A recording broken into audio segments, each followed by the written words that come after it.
Good morning, class. So, am I audible? Yes sir, good morning Yes, sir. sir. Sir आवाज थोड़ा अजीब सा आ रहा है। आवाज अजीब सा आ रहा है क्या? लाउड, धीरे, हेजी, नॉइजी? घरघराहट की थोड़ा सा आवाज आ रहा है सर।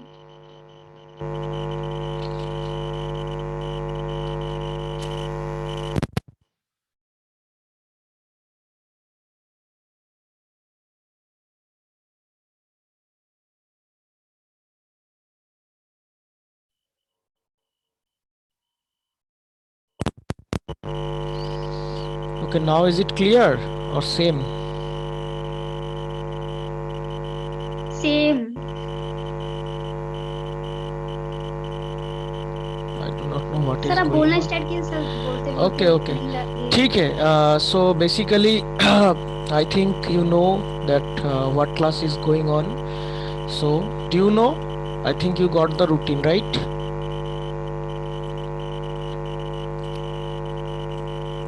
रूटीन मिला है सभी को?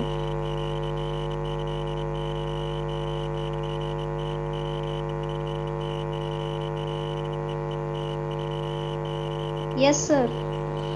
ओके.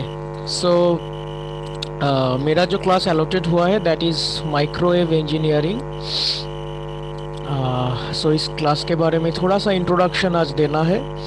रेदर हम सिलेबस नेक्स्ट डे से स्टार्ट करेंगे. तो आज अभी जो है हम लोगों को क्या क्या करना है, and as because it is the first I mean class, तुम लोगों का पहले कभी क्लास मेरा नहीं था. सो हम कैसे क्लास कंडक्ट करते हैं क्या नहीं. म्यूजिक साउंड कम है, शॉर्ट हो रहा है क्या?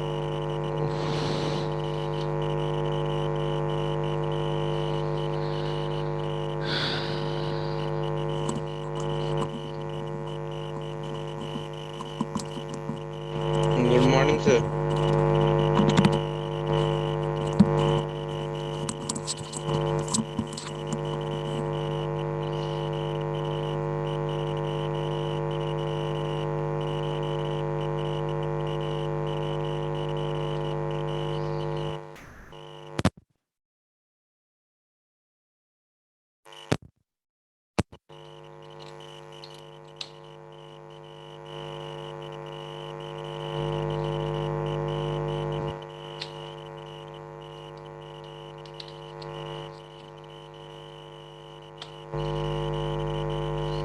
अभी ठीक है?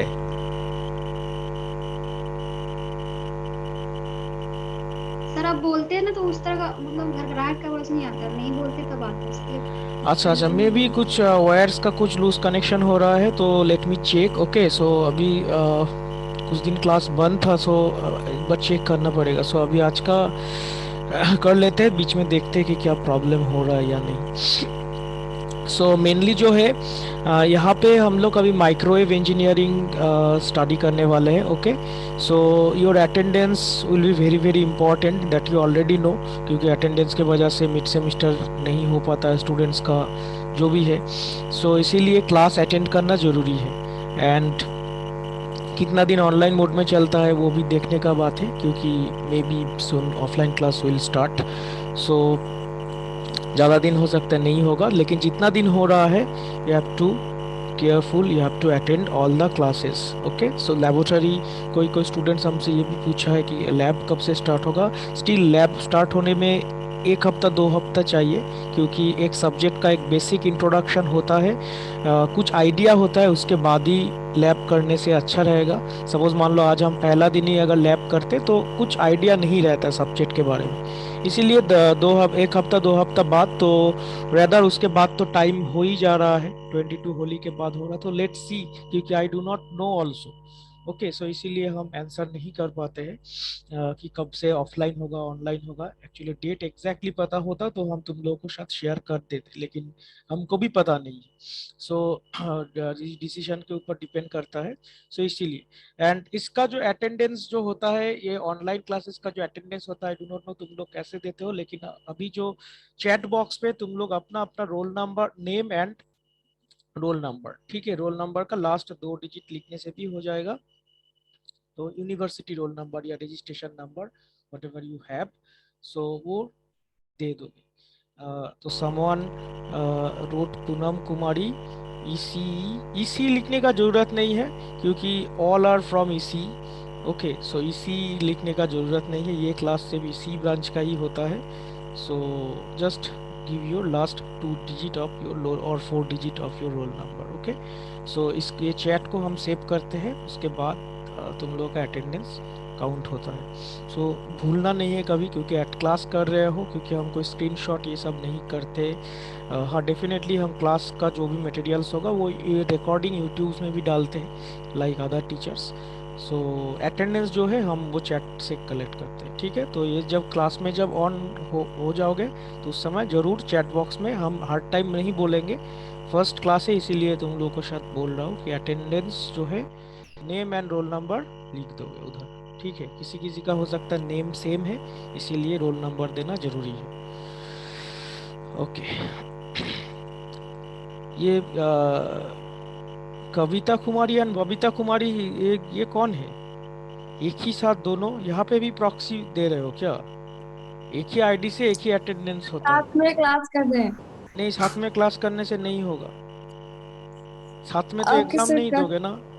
तो एक स्टूडेंट अगर 5 स्टूडेंट्स का अटेंडेंस दे देगा तो उस तरह से काउंट नहीं होगा। एक एक आईडी से जो जिसका नाम रहेगा उसी का आईडी से वही स्टूडेंट का काउंट होगा।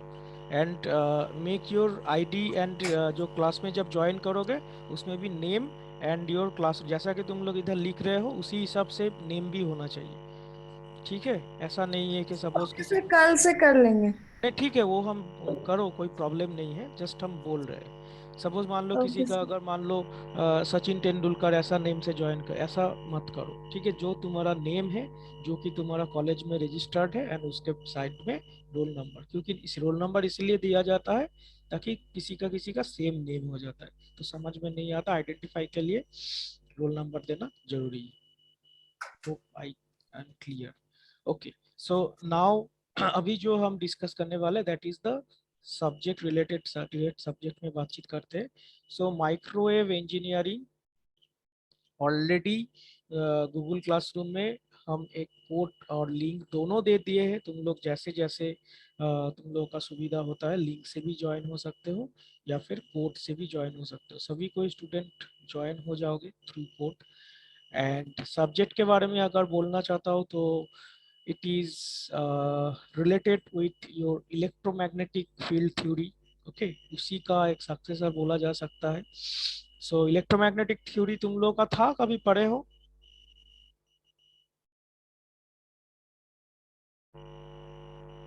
Yes sir, electromagnetic field theory था सर। किस सेमेस्टर में था? Third semester. Okay, so I think Brajesh sir लिए थे ना? नो सर, हिमाद्री से लिए थे third semester. Okay, Himadri sir लिए थे, वेरी गुड। सो क्या सीखे हो उस सब्जेक्ट से? Can anybody tell me just 1 और 2 लाइन, अगर हम किसी को पूछेंगे कि इलेक्ट्रोमैग्नेटिक फील्ड थ्योरी से क्या तुम लोग लेसन लिए हो, what will be your answer?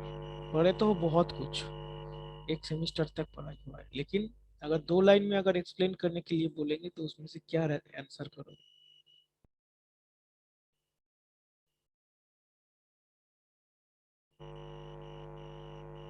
अब बोलो कि सर कुछ भी नहीं याद है।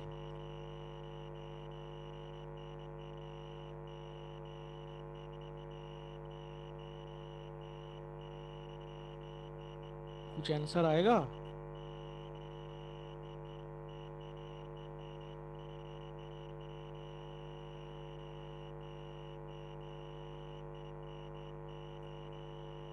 Sir, electric field gets converted into magnetic field. Okay, कुछ तो आया। ओके, हाउएवर सर क्वेश्चन क्या था सर? हम पूछे थे कि इलेक्ट्रोमैग्नेटिक फील्ड थ्योरी जो सब्जेक्ट तुम लोग का हुआ था उससे बेसिकली हम लोग क्या सीखे हैं? So many theorems, so many. Sir आपका वॉइस सर क्लियर नहीं है सर, मतलब हाँ बीच हाँ, में सर वो स्लो हो जा रहा है, एकदम बोला धीरे गया हो जा है, रहा है आपका वॉइस। बोला गया है, हम इसको बारे में देखेंगे क्योंकि अभी क्लास लैपटॉप ऑफ करना पड़ेगा, उसके बाद प्रॉब्लम क्या हो रहा है देखना पड़ेगा। इसीलिए हम बोले कि थोड़ा सा मैनेज करो आज, शायद तुम लेट से ज्वाइन किए हो हेलो तो। सर, आपका वॉइस सर एकदम धीरे हो जा रहा है सर, एंड बीच में सर क्लियर आ रहा है सर। आह, क्या करेंगे, मेरे पास तो अभी ये छोड़ के कोई उपाय भी नहीं है। अनप्लग करके प्लग कर रहे हैं।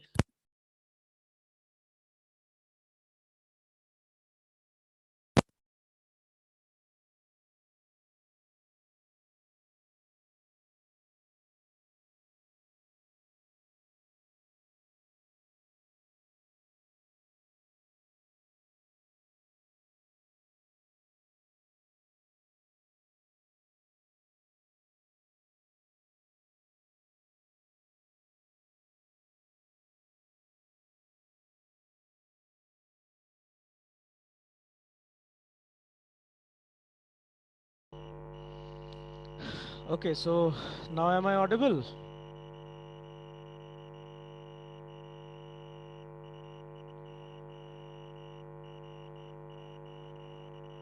अभी आवाज जा रहा है या सेम कंडीशन?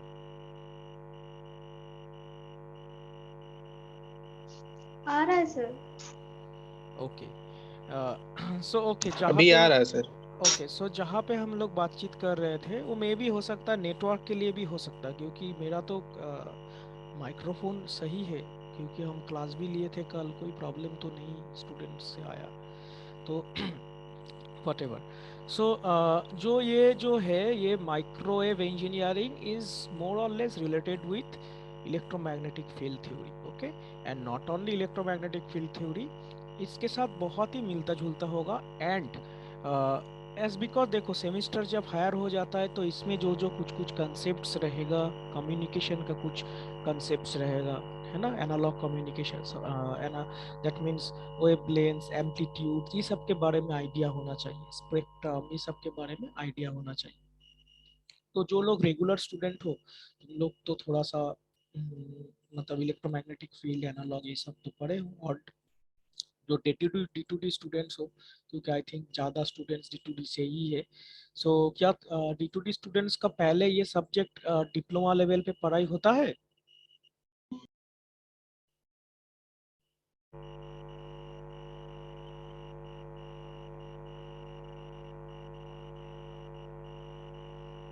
डिप्लोमा लेवल पे ये पढ़ाई होता है? I do not know. Am I audible? कोई तो बोलो। Yes sir. डिप्लोमा लेवल पे पढ़ाई मतलब हुआ था क्या कॉलेज में, जो लोग डी टू डी स्टूडेंट्स हो, microwave subject? No, sir. No, sir. Okay, so this is a new subject to you. Okay, so यहाँ पे जो हम लोग अभी बात करते हैं कि ये जो है थोड़ा सा उस तरह से देखा जाए, ठीक है, एक जनरल कंसेप्ट से देखा जाए, this is a very interesting subject. ये सब्जेक्ट जो है इसीलिए हम लोग को स्टडी करना चाहिए, एज बिकॉज अभी जो आजकल का ज़माना है इसमें इसके ऊपर बहुत ज़्यादा काम होता है। एंड धीरे धीरे टेक्नोलॉजी और भी आगे चला गया है। एज यू नो दैट हम लोग जो पढ़ाई करते हैं उससे अभी जो प्रेजेंट टेक्नोलॉजी चल रहा है उसमें काफ़ी ज़्यादा गैप है, ठीक है ना। धीरे धीरे इस गैप को रिड्यूस करने के लिए कोशिश किया जा रहा है, जैसा कि सपोज मान लो अभी मार्केट पे जो आईओटी डिवाइसेस ये सब जो आ गया है ना, तो हम लोग का बीच में एक बहुत बड़ा गैप है। अभी भी हम लोग माइक्रो प्रोसेसर में 8085 स्टडी करते हैं, लेकिन यूज करते हैं i3 प्रोसेसर, i5, i7। तो काफी इसके बाद चेंज हो गया है टेक्नोलॉजी, लेकिन फिर भी हम लोग जो है ना वो बेसिक पैटर्न को लेके पड़े हुए हैं। लेकिन जो भी है उसको हम लोग इग्नोर भी नहीं करना चाहते हैं, लेकिन हाँ, कहीं ना कहीं सिलेबस मॉडिफिकेशन का भी जरूरत है। एंड इसी के लिए इसका जो साफ साफ असर है ये स्टूडेंट्स को देखने के लिए मिल जाता है when he get any job. Okay, जब वो अपॉर्चुनिटी, जब जॉब करने के लिए जाता है तब उसको लगता है कि हम कुछ भी नहीं जानते, ठीक है, कुछ भी, कोई भी डोमेन में। ठीक है। कंप्यूटर साइंस थोड़ा सा मतलब प्रोग्रामिंग बेस्ड है तो उसमें वो कंसेप्ट लगता है, लेकिन फिर भी बाकी जितना भी फील्ड है सब में जो कहीं ना कहीं जो सिलेबस को जो है अभी इसका इम्प्रूवमेंट का जरूरत है। ठीक है, लेकिन कुछ कुछ मैटर है जिसके वजह से सडनली चेंज नहीं किया जा सकता, लेकिन फिर भी कुछ कुछ चेंजिंग लाया जा रहा है। जैसा कि मान लो कुछ एग्जांपल दे सकते हैं अभी हायर स्टडी में, जैसा कि नैनो टेक्नोलॉजीज हो गया, आर्टिफिशियल इंटेलिजेंस हो गया, डेटा साइंस हो गया, बिग डाटा हो गया, क्लाउड कंप्यूटिंग हो गया, ये सब को लेके भी स्टूडेंट्स लोग कोर्स करता है। एंड बीटेक में भी, as because it is not in your curriculum, so students लोग बाहर से भी इसके बारे में कोर्स करके ट्रेनिंग करके, ट्रेनिंग करने का मतलब क्या है, सिर्फ एक सर्टिफिकेट लाना, this is not the purpose of the training. ठीक है, कुछ जो गैप है, दैट मीन्स अभी जो प्रेजेंट सोसाइटी में जो चल रहा है उसको, मतलब तुम लोग अगर कोई नौकरी मिलता है तो क्या तुम उसके साथ कैचअप कर पाओगे। ठीक है, इसी को ट्रेनिंग के थ्रू एक कॉम्पेंसेट किया जाता है। ठीक है, जो कि हम लोग का करिकुलम में नहीं है, मिसिंग है, उसको बाहर से उसका नॉलेज लें। ट्रेनिंग का ओरिजिनल मकसद यही होता है। ओके, सो जो जो लोग लेट करके ज्वाइन किए हो तुम लोग चैट बॉक्स पे नेम एंड रोल नंबर जरूर दे के जाओगे। ठीक है, एक ही साथ में देखो, बाकी स्टूडेंट्स भी दिया है, later on I will take the attendance from there. Okay, so अभी जो है माइक्रोवेव इंजीनियरिंग, माइक्रोवेव इंजीनियरिंग काफी पुराना सब्जेक्ट है, बहुत दिन का पहले का subject. This is not the new subject. लेकिन न्यू सब्जेक्ट मतलब हम ट्रेडिशनली, वो तुम लोग के लिए न्यू सब्जेक्ट है, लेकिन ये बहुत साल से चल रहा है। ठीक है, कुछ कुछ जो टेक्निक्स है वो हम लोग एडॉप्ट किए हैं इसमें। सिलेबस में कुछ हल्का सा चेंज हुआ है। माइक्रोवेव सिलेबस मतलब पहले तो वीवी यूनिवर्सिटी था, तुम लोग जानते हो, तो हम लोग पहले से भी ये सब्जेक्ट्स ले रहे हैं, तो ज़्यादा चेंजिंग नहीं हुआ है बोलना चाहता हूँ। तो इसमें मान लो 0% चेंजिंग, एक दो लाइन छोड़ के 0% चेंजिंग है, जो सिलेबस था वही रिपीट हो रहा है। ठीक है, तो इसमें जो है मेन एक बात बोलना चाहेंगे, ये सब्जेक्ट जो है थोड़ा सा इंटरेस्टिंग है एंड पढ़ना पड़ेगा, कॉन्सेप्चुअल है। आ, उस तरह से देखेंगे तो टफ भी है, क्योंकि इसमें जो डेराइवेशन वगैरह रहता है वो काफी मतलब जो नॉलेज चाहिए इसमें, टोटल इलेक्ट्रोमैग्नेटिक मैग्नेटिक का कुछ कंसेप्ट चाहिए। तो स्टूडेंट लोग जो उतना पहले वाला नॉलेज उतना नहीं है, तो वो लोग रटता है या जो भी कुछ करता है। लेकिन ठीक तरह से देखा जाए तो इसमें मैथमेटिकल का भी कुछ कंसेप्ट रहेगा, एंड कुछ इंटरेस्टिंग पार्ट भी है जिसमें से हम लोगों को मतलब रियल लाइफ पे कैसे इसके साथ कनेक्टेड है वो भी थोड़ा थोड़ा हम लोग को समझ में आएगा। जैसा कि एकदम प्रैक्टिकल एक एग्जांपल हम बोलने से पहले तुम लोग से सुनना चाहेंगे, माइक्रोवेव का कोई एग्जांपल दे सकते हो जहाँ पे माइक्रोवेव यूज होता है।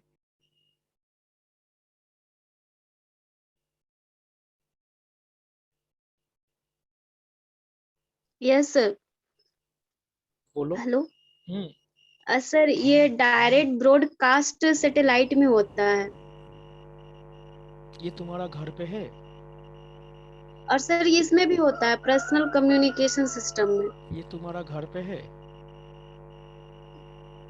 डायरेक्ट ब्रॉड सर ये जो सैटेलाइट जो हम लोग का ये अच्छा, टीवी जो भी है, वगैरह। ये तुम कहीं से देख के या पढ़ के बोल रहे हो? ठीक है, मेरा क्वेश्चन था कि तुम कभी देखे हो इसका यूज़ करते हुए या एप्लीकेशंस को माइक्रोवेव का?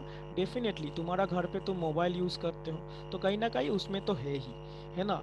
लेकिन एक प्रैक्टिकल एग्जांपल जो हम सुनना चाह रहे थे, that is your microwave oven. ये तो कोई कोई स्टूडेंट्स का या फिर कोई जगह पे तुम लोग गए हो तो ये जरूर तुम लोग देखे हो, माइक्रोवेव ओवन, है ना। so that will also work under the microwave principle। ठीक है, तो इसमें जो है काफी कॉमन, अगर एग्जाम पॉइंट ऑफ व्यू से बात करेंगे, and your answer is also right, हम लोग सैटेलाइट कम्युनिकेशन में ये सब में भी यूज करते हैं। तो अभी जो एग्जाम पॉइंट ऑफ व्यू से अगर बात करेंगे तो कुछ फिक्स क्वेश्चन है जो कि मतलब हर एक मॉड्यूल से इम्पोर्टेंट होता है, वो हर एक सब्जेक्ट में ही होता है, हर एक मॉड्यूल से कुछ ना कुछ बहुत ज्यादा इंपॉर्टेंट क्वेश्चन रहता है। तो ये माइक्रोवेव में भी ना कुछ, मान लो हम अगर तुम लोग को बोलेंगे कि 60 क्वेश्चन या 70 क्वेश्चन अगर तुम लोग को हम दे देंगे, तो उसमें से काफी क्वेश्चन तुम लोग को एग्जाम में कॉमन मिल जाएगा। दैट मीन्स ये सब्जेक्ट से मतलब गिना चुना मतलब वही क्वेश्चन बार बार रिपीट होता है, तो इसीलिए स्टूडेंट्स के लिए थोड़ा आसान हो जाता है सब्जेक्ट प्रेडिक्ट करना कि ये मॉड्यूल से हमको ये चीज पढ़ना है। मतलब हम एग्जाम पॉइंट ऑफ व्यू से बोल रहे हैं, लेकिन हमेशा एग्जाम में लिखना है, पास करना है, ये मोटो में हम बिलीव नहीं करते। ठीक है, हम तो यही बोलेंगे कि तुम थोड़ा सा कम नंबर लाओ लेकिन सब्जेक्ट के ऊपर नॉलेज रखो। सब्जेक्ट के ऊपर नॉलेज रखोगे तो उसके ऊपर बेस करके तुम आगे बहुत कुछ कर सकते हो, हायर स्टडी कर सकते हो, या फिर कोई कंपनी में अगर तुमको जॉब हुआ है तो तुमको वो आइडिया रहेगा सब्जेक्ट क्या है। एग्जाम में तुम्हारा 9 पॉइंट नंबर है, 8.5 नंबर है, लेकिन you do not know anything, सब भूल गए हो। कोई भी अगर पूछेगा तो बोला जाएगा सर हम सब भूल गए हैं। That means your focusing was that time to get the number. कैसे कैसे नंबर लाना है, जस्ट रीडिंग करो, एग्जाम में जाके वॉमिटिंग करो, फिर भूल जाओ। ठीक है, तो maximum this is not the your case, maximum जगह पे यही चीज हो रहा है। एंड एज इसका रिजल्ट जो है आज हम लोग का सामने है। स्टूडेंट्स का बहुत ज्यादा दिक्कत होता है, बहुत ज्यादा दिक्कत होता है। कोई भी एक प्लेसमेंट मतलब मान लो आईटी में जॉब मिल जाता है, उसके बाद भी वो कैच नहीं कर पाता है। जॉब अभी मिल रहा है, अभी जो एट प्रेजेंट सिचुएशन है स्टूडेंट्स को जॉब मिल रहा है। तुम लोग को भी देख पता होगा कि तुम लोग का सीनियर्स को कितना जगह पे प्लेसमेंट हो गया। लेकिन सर्वाइवल का जब मैटर आएगा तो अगर अंदर में कुछ नहीं रहेगा तो डेफिनेटली प्रॉब्लम हो। ठीक है, अभी भी टाइम है। तुम लोग अभी 6 सेमिस्टर स्टार्ट ही कर रहे हो, 6 सेमिस्टर 7 सेमिस्टर, 1 साल अभी भी तुम लोग डिपार्टमेंट का सब्जेक्ट से स्टडी करोगे तो सीरियस हो जाओ। ठीक है, जो लोग कैजुअल, हम बार बार बोलते रहते हैं स्टूडेंट्स को, क्योंकि हमको दिखने में आता है कि जब 4th ईयर पास आउट हो जाता है उसके बाद उसको फील होता है कि हम 4 साल बर्बाद कर दिए, कुछ नहीं स्टडी किया। ठीक है, खैर अभी तो एक प्रॉब्लम भी है, ऑनलाइन का जमाना है, जो भी है उसमें से भी ट्रैवल होता है। जो भी है इसी सब को लेके चलना पड़ेगा हम लोगों को भी। So coming to the point कि हम लोग जो एक स्क्रीन शेयर करते हैं सबसे पहले। Okay, so this is your Google classroom. Is my screen visible? Yes, sir. Okay, so this is your Google Classroom. Okay, which I created already. मेरा तो पहला पिछला साल का भी था, उससे पहला वो बैच था, लेकिन I have created the new one. Okay, तो उसमें अगर ऐड कर देंगे तो कैसे कैसे पढ़ना पड़ेगा तुम लोगों को सारा कुछ उधर मिल जाएगा। सो एक साथ सब कुछ मिलने से भी प्रॉब्लम है, धीरे धीरे आने से भी अच्छा रहेगा। So that is why I created the new class. So इसमें जो सबसे पहले है सिलेबस, उसके साथ C O P O, I think you know that C O P O, course outcome and programme outcome. तो ये कोर्स के थ्रू हम लोग क्या मेनली सीखना चाहते हैं, उसका कोर्स आउटकम बोलते हैं। आई थिंक यू नो हर एक सब्जेक्ट का सी ओ पी ओ होता है। सो वो मैपिंग दिया हुआ है। एंड उसके बाद जो है दो मेरे पास पीडीएफ बुक्स अवेलेबल था ई बुक में। काफ़ी मतलब इसके बारे में जो है इंटरनेट पे तुम लोग का रिसोर्स मिल जाएगा। माइक्रो माइक्रोवेव इंजीनियरिंग का बहुत ज़्यादा रिसोर्सेज या बुक्स या फिर बहुत सारा डिफरेंट डिफरेंट वेबसाइट से। ठीक है, स्टूडेंट्स के लिए मतलब मटेरियल के लिए कोई कमी नहीं, भरा पड़ा हुआ है। एज बिकॉज हम जो बोल रहे हैं ये बहुत पुराना सब्जेक्ट है, बहुत साल से चलते आ रहा है, तो इसके बारे में बहुत सारा मटेरियल्स पीपीटी पीडीएफ अवेलेबल है। अच्छा अच्छा इंस्टीट्यूट का अवेलेबल है, तुम लोग डाउनलोड करके देख सकते हो, कोई प्रॉब्लम नहीं। सो यहाँ पे डेविड पोजर का जो भी एक स्टैंडर्ड बुक है एंड लियाओ, ये बुक हम तुम लोग को प्रेफर करेंगे कि दोनों बुक अच्छा है, डेफिनेटली दोनों भी फॉरेन राइटर का बुक है। और हम एक इंडियन राइटर का जो हम लोग का लाइब्रेरी में अवेलेबल है, दासन दास बोल के एक बुक है। ठीक है, वो भी ठीक है, इंडियन राइटर का बुक है, लेकिन उसका पीडीएफ वर्जन अवेलेबल नहीं था, इसलिए हम अपलोड नहीं कर पाए हैं। तो जब तुम लोग बुक इशू करोगे तो मिला जुला के सारा स्टूडेंट, मान लो तुम लोग 2 स्टूडेंट 3 स्टूडेंट, हम तो यही बोलते हैं कि रूम में अगर 2 स्टूडेंट हो तो तुम लोग लाइब्रेरी से 2 अलग अलग बुक इशू करो, ताकि दोनों को शेयर करके दोनों बुक से तुम लोग को मिल जाएगा कंटेंट, है ना। और बाकी जो है हम तो शेयर करते ही रहेंगे। कुछ कुछ यूट्यूब वीडियोस है, वो भी हम तुम लोग को लिंक्स देंगे। जैसा कि हमको जैसा फील होता है कि नो ये मतलब इस मटेरियल से तुम लोग को हेल्प मिले। ठीक है, इसमें से तो वो चाहे कुछ भी हो सकता है। तो सिलेबस अगर थोड़ा सा देखते हैं तो इसके बारे में,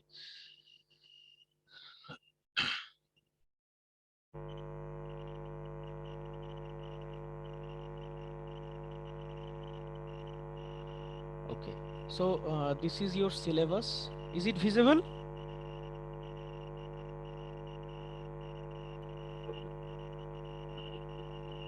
yes sir. Yes, okay, sir. सो ये गूगल क्लासरूम में ऑलरेडी दिया हुआ है। ठीक है, कोई स्टूडेंट कल हमसे सिलेबस भी मांग रहा था, तो ऑलरेडी देखो टीचर जो ये सब्जेक्ट्स जो भी टीचर सब्जेक्ट लेंगे ना वो तुम लोग को प्रोवाइड कर देंगे। जैसा कि हम ये सब्जेक्ट का तुम लोग को दे दिए, गूगल क्लासरूम में अवेलेबल है, सारा टीचर्स के पास दिया हुआ है, तो तुम लोग को सभी के पास से ही मिल जाएगा, इसमें कोई प्रॉब्लम नहीं। अगर नहीं मिलता है तो बोलोगे, हम दे देंगे। तो इसमें बेसिकली 5 मॉड्यूल्स हैं। ठीक है, पहले फिर से हम बोल रहे हैं कि इसमें जो थोड़ा सा देखो एनालॉग इलेक्ट्रॉनिक्स या कम्युनिकेशन का कंसेप्ट जरूरी है। ठीक है, first module is the introduction one, very simple. इसमें से भी क्वेश्चन कुछ कुछ पूछा जाता है कि what is the microwave engineering, and इसमें इसका स्पेक्ट्रम क्या होता है, इसका वेवलेंथ क्या होता है, कुछ एमसीक्यूज पूछा जाता है। इम्पीडेंस मैचिंग क्या होता है, single stop and double stop के लिए क्या क्या होता है, तो वो सारा इस मॉड्यूल के साथ कवर होता है। ठीक है, तो उसके बाद आ जाता है कंपोनेंट्स वाला, माइक्रोवेव वेवगाइड्स एंड कंपोनेंट्स, ये second module and third module. ये 2 मॉड्यूल से करीब तुमको 30 से 40 मार्क्स का क्वेश्चन अटेंड करने के लिए मिल जाएगा। ठीक है, मतलब बहुत ही ज़्यादा crucial and important second and third module. So microwave components क्या क्या होता है, जो अगर हम लोग का लैब चालू हो जाएगा तो उसमें भी दिखाएंगे कि हम लोग का जितना भी सारा लेबोरेटरीज है वो इस सेकेंड मॉड्यूल के ऊपर बेस्ड करके हम लोग बनाएंगे। सेकेंड मॉड्यूल मतलब कंपोनेंट्स दिखने में आ रहा है, माइक्रोवेव वेवगाइड्स एंड कंपोनेंट्स। तो लेबोरेटरी में भी हम लोग इस कंपोनेंट्स के बारे में थोड़ा सा देखेंगे। इसके अंदर जैसा कि होता है coupler, phase shifter, directional coupler, isolator, circulator, magic T, hybrid ring. ठीक है, तो हम लोग इस सब को लेके लैब में डिस्कस करेंगे। एंड उसके बाद प्लेनर स्ट्रक्चर एंड ट्यूब्स, ये भी इम्पोर्टेंट है। And fourth one is the avalanche diodes. तो देखो इसमें से जो है ऑलरेडी ये थोड़ा सा नीचे वाला ये वाला फॉलो करो, microwave field effect transistor, JFET, MOSFET, MESFET. देखो ये ऑलरेडी तुम लोग का बेसिक इलेक्ट्रॉनिक्स या फिर शायद तुम लोग डिवाइस नहीं पढ़े हो, तो ये ऑलरेडी कवर अप हो गया है ना, मतलब ऑलरेडी कवर अप हो गया है, मतलब हम लोग नॉर्मल वाला पढ़ चुके हैं। तो माइक्रोवेव में थोड़ा सा डिफरेंस है, इसका स्ट्रक्चर में डिफरेंस है, इसका फैब्रिकेशन में डिफरेंस है। तो ये जो माइक्रोवेव बाइपोलर ट्रांजिस्टर, देखो ट्रांजिस्टर तुम लोग ऑलरेडी जानते हो, है ना, बीजेटी। तो इसमें माइक्रोवेव बीजेटी, तो अगर तुम बीजेटी नहीं जानोगे, नॉर्मल बीजेटी नहीं जानोगे, डायरेक्ट यहाँ पे आके microwave BJT, microwave bipolar transistor पढ़ोगे, तो फिर तुम डिफरेंस नहीं समझ पाओगे। लेकिन मेरे अभी तो पॉसिबल नहीं है कि तुमको पहले वाला पहले बीजेटी स्टडी स्टडी करवाएंगे फिर एफएट स्टडी कराएंगे, ये this is not possible for me. ठीक है, तो अभी जो है कुछ कुछ जगह पे जो है हम तुम लोगों को पहले बोल देंगे कि ये जगह जो है पहले एक बार तुम लोग रिवीजन करके आओ, ताकि तुम लोग डिफरेंस समझ में आए। ठीक है, माइक्रोवेव बीजेटी एंड एक नॉर्मल, एक इलेक्ट्रॉनिक्स का जो नॉर्मल कन्वेंशनल बीजेटी है, उस दोनों के बीच में क्या डिफरेंस है। तो जब हम ये बोलेंगे तो तुम लोग उसके साथ आइडेंटिफाई या डिफरेंशिएट कर पाओगे। क्लियर हुआ? तो इसीलिए हम बोल रहे हैं कि अभी जो जो भी तुम लोग हायर सेमेस्टर में जा रहे हो, कहीं ना कहीं सब पीछे वाला कंसेप्ट हम लोग का जरूरत पड़ता है। देन उसके बाद माइक्रोवेव मेजरमेंट, तो ये मेजरमेंट पार्ट थ्योरेटिकली हम लोग कवर करेंगे, क्योंकि इसके लिए बहुत ही पावरफुल लेबोरेटरी का जरूरत है। मतलब कोई भी अंडर ग्रेजुएट कॉलेज में मतलब उस तरह का लेबोरेटरी प्रोवाइड नहीं रहता है, आईआईटीज में या कुछ जगह पे मतलब होता है। तो इसीलिए मेजरमेंट जो पार्ट है वाइट इजी है, इसमें कुछ वेरी सिंपल, तो एग्जाम में क्वेश्चन भी आता है ना। तो इस तरह से हम लोग आगे बढ़ेंगे धीरे धीरे धीरे धीरे, जो इम्पोर्टेंट टॉपिक है तो हम मॉड्यूल 2 एंड मॉड्यूल 3 में ज़्यादा से ज़्यादा फोकस करेंगे। अदरवाइज देखो एक स्टूडेंट्स को तो नोट्स मिल जाएगा या फिर मटेरियल मिल जाएगा, they can self study also, but जो कुछ कंसेप्ट से जो कुछ रियल लाइफ के साथ जो रिलेट हो रहा है, क्योंकि मेरा जो डोमेन है, frankly speaking, I am working on antenna engineering. Okay, so antenna totally based on microwave. ठीक है, तो अभी जो कुछ कुछ प्रेजेंट चीजें चल रहे हैं, तो वो एक आइडिया तुम लोग को हम डेफिनेटली दे देंगे। ठीक है, तो मेरा जो काम रहेगा, तुम लोग को एक रोड मैप क्रिएट करके देना। ठीक है, मटेरियल प्रोवाइड करना। यूट्यूब देखो, एक इंटरनेट पे तो भरा पड़ा हुआ है ना, ओशन है, कितना तुम लोग इस खत्म नहीं कर पाओगे। लेकिन उसमें से कौन सा चीज तुम लोग के एग्जाम पॉइंट ऑफ व्यू से, और मेरे पास एक क्वेश्चन का भी एक पैटर्न है, मतलब जो हम देखे कि वो क्वेश्चन इंपॉर्टेंट है, वो भी कुछ दिन बाद हम तुम लोग के साथ शेयर कर देंगे, ताकि तुम लोग को सेमिस्टर, क्योंकि मैक्सिमम स्टूडेंट्स का यही फोकस रहे कि सर सेमिस्टर में कैसे हम अच्छा नंबर लाएंगे। ठीक है, जितना भी हम बोले कि नॉलेज रिक्वायरमेंट है ये वो जो भी है, लेकिन कहीं ना कहीं हम लोग का सिस्टम ही ऐसा हो गया है कि सबसे पहले हम लोग का ग्रेड चाहिए, है ना। जो भी है, हम भी जब स्टूडेंट थे ऐसा ही सोचते हैं, लेकिन बाद में जाके वो रियलाइजेशन हुआ कि दिस इज ऑल, मतलब, और कोई भी हम खराब चीज नहीं बोलेंगे, मतलब नॉलेज इज क्वाइट इम्पोर्टेंट। अगर तुम्हारे पास नॉलेज रहेगा, यू कैन डू एनीथिंग। ठीक है, नंबर से कुछ नहीं होता है, number is just for a entry in a company. एक बार एंट्री हो जाएगा, एक साल काम कर लोगे, तुम्हारा कोई मार्कशीट, कितना भी तुम नंबर लाए हो, कोई कुछ भी और नहीं देखेगा, सिर्फ वो एंट्री पॉइंट के लिए। एक बार एंट्री हो जाएगा, कुछ 6 महीना एक साल काम कर लोगे, उसके बाद तुम क्या काम कर रहे हो, तुम्हारा कंट्रीब्यूशन क्या है, वही कंसिडरेशन किया जाएगा हर एक जगह पे। तुम्हारा back, as because you are fresher now, तो एंट्री पॉइंट के लिए तुम्हारा मार्क्स देखा जाता है। हाँ, इसका मतलब ये नहीं है कि तुम 5 पॉइंट लेके पास करोगे तब तो जॉब ही नहीं मिलेगा, लेकिन एक कट ऑफ होता है हर एक कंपनी का, 7.5 7 8, है ना। तो मिनिमम इतना कट ऑफ रहने से जरूरी नहीं है कि तुमको 9.5 हर एक सब्जेक्ट में रखना पड़े।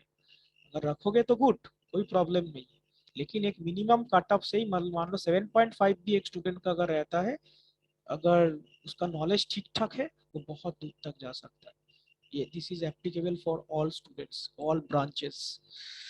और अभी तो ऐसा सिचुएशन हो गया है, मान लो कोई 12 स्टैंडर्ड पास करके, मतलब जिसके पास ग्रेजुएशन डिग्री नहीं है, ठीक है, लेकिन उसको बहुत ही अच्छा प्रोग्रामिंग आता है, बहुत ही, ऐसा होता है, हम देखे ऐसा कुछ स्टूडेंट्स को, ऐसा कुछ बच्चा को कुछ भी दे रहे हैं कर दे रहा है कोडिंग, मतलब बचपन से वो लोग कोडिंग लेके प्रैक्टिस करके बड़े।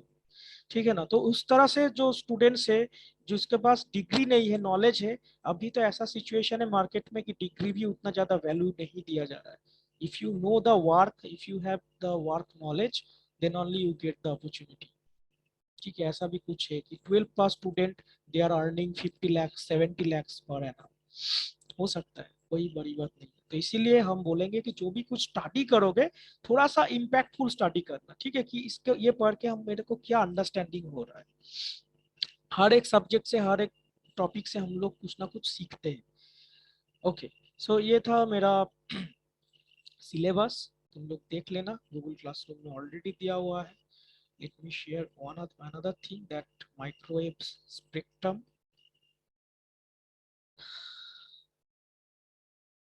Okay. So I think it is visible to you. So देखो, ये जो माइक्रोवेव इंजीनियरिंग है, ठीक है, पहले ही हम एक चीज बोलना चाहते हैं कि माइक्रोवेव, तो बेसिकली माइक्रो मतलब कितना होता है, यू नो, 10⁻⁻⁶, इसको ही हम लोग माइक्रो बोलते हैं ना।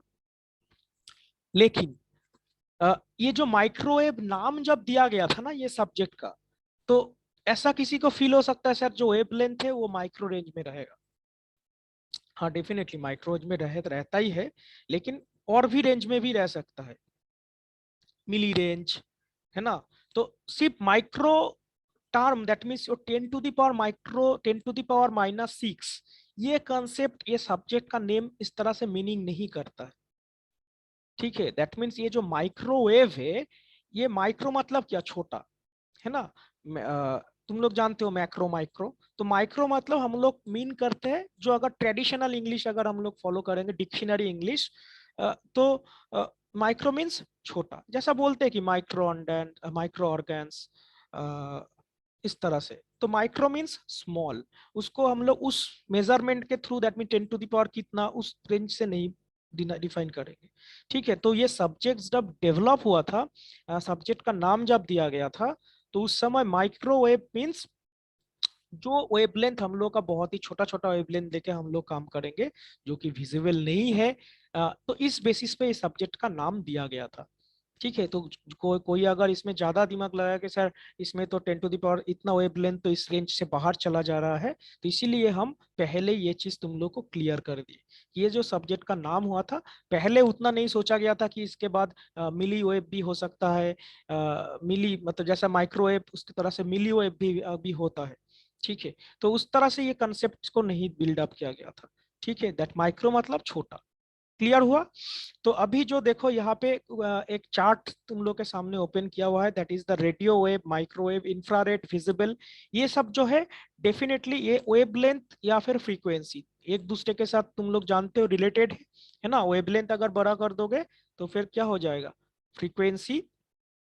यहाँ पे देखो हर एक डायग्राम में, यहाँ पे जैसा कि वेवलेंथ बड़ा है, फ्रीक्वेंसी कम है। जितना तुम धीरे धीरे धीरे धीरे फ्रीक्वेंसी को इंक्रीज करते चले जाओगे, तुम्हारा वेवलेंथ भी छोटा हो जाएगा। तो एक दूसरे के साथ वो रिवर्स चल है। तो एक चार्ट है जिसमें से कितना होता है कि फ्रीक्वेंसी, जैसा कि रेडियो वेव का frequency 10 to the power 3 to 10 to the power 1 है ना, ये मीटर पे दिया हुआ है। तो माइक्रोवेव जो है 10 to the power -1 to 10 to the power -3 metre पे दिया हुआ है। तो ये जो एक चार्ट है, ये चार्ट तुम लोग देख सकते हो कि ये डिफरेंट डिफरेंट जो रेज है, ये radio wave, microwave, infrared, visible light, ultraviolet, x-ray and gamma rays, ये छोड़ के और भी होता है। तो इसका एक स्पेक्ट्रम, दैट मीन्स हम लोग जो माइक्रोवेव डील कर रहे हैं, माइक्रोवेव बेसिकली जो होता है 1 to 100 GHz या फिर 300 GHz भी लियाओ में लिखा हुआ है बुक्स में, लेकिन ट्रेडिशनली जो राइट होता है 1 to 100 GHz, इसके बीच में कोई भी सिग्नल्स का आता है, फ्रीक्वेंसी आएगा तो वो माइक्रोवेव के अंदर कंसिडर किया जाएगा।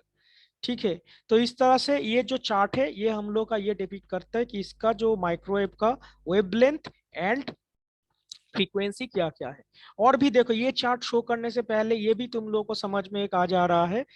मान लो कोई एक एमसीक्यू आ गया कि माइक्रोवेव क्या विजिबल लाइट का वेवलेंथ से ज्यादा है, पिक्चर देख के बोलो तो। ये अगर क्वेश्चन करेंगे, या फिर माइक्रोवेव का जो वेवलेंथ है, माइक्रोवेव का वेवलेंथ क्या एक्सरे का वेवलेंथ से ज्यादा है?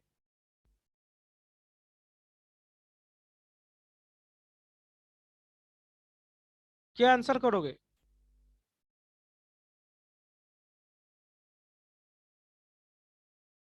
अरे इमेज देख के ही तो समझ में आ रहा है, एक वेवलेंथ समझ में आता है ना तुम लोगों को। तो इसका जो माइक्रोवेव है, जो है माइक्रोवेव का वेवलेंथ, बाकी सारा जो infrared, visible light, ultraviolet, x-ray, gamma ray, सभी सभी टाइप का स्पेक्ट्रम से माइक्रोवेव का वेवलेंथ ज्यादा है। सिर्फ रेडियो वेव के बाद, रेडियो वेव सबसे ऊपर है, उसके बाद माइक्रोवेव है। क्लियर हुआ?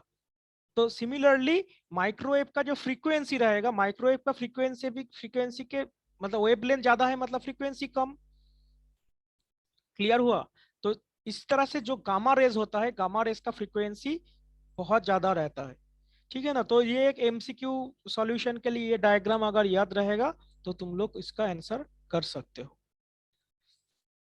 ठीक है, तो क्लास का टाइमिंग टाइमिंग लगभग लगभग एंड अप हो ही गया है, क्लास डिस्कनेक्ट भी हो जाएगा। सो नेक्स्ट क्लास में हम लोग सिलेबस का कोई एक टॉपिक लेके डिस्कस करेंगे। तो तुम लोग गूगल क्लासरूम ज्वाइन कर लोगे, और जो भी इंफॉर्मेशन है हम गूगल क्लासरूम में शेयर करेंगे। ठीक है, तो उसमें जो क्लास रहेगा वो उसका लिंक तो हम दे ही देंगे इसमें से, मतलब ये व्हाट्सएप ग्रुप में। लेकिन जो भी कुछ अदर्स मटेरियल, अदर्स असाइनमेंट, जो भी कुछ रहेगा, क्वेश्चंस वगैरह जो भी कुछ मेरे पास है, सारा कुछ जो है हम गूगल क्लासरूम में शेयर करेंगे। तो गूगल क्लासरूम में